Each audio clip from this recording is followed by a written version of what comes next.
ताज्या बातम्यांसाठी ABP माझाला subscribe करा आणि बेल आयकॉन प्रेस करा।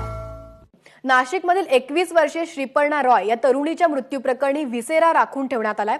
विशेष म्हणजे तिच्या मृतदेहाजवळ एक चिठ्ठी देखील मिळून आली आहे। प्राथमिकदृष्ट्या ही आत्महत्या जरी वाटत असली तरी ही खरंच आत्महत्या आहे की घातपात याबाबत पोलीस सखोल तपास करतात।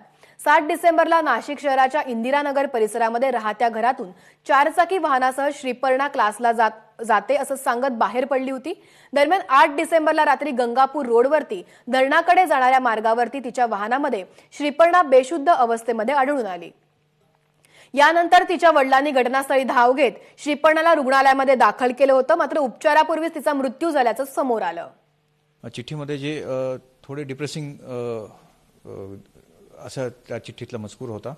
आता सध्या पोलीस आपण तिचे जे युजुअल लिखाण आहे ते आणि हे चिठ्ठीतलं लिखाण याचं क्रॉस टॅली करत आहे। जे पोस्टमॉर्टम झालेलं आहे त्याच्यामध्ये जे डॉक्टरांना आढळून आलेलं आहे की तिच्यावर एक्सटर्नल इंजरीज वगैरे काही नव्हत्या, त्यामुळे हे जे द्रव्य घेतलं असेल त्याच्यामुळे मृत्यू झाल्याची शक्यता नाकारता येत नाही।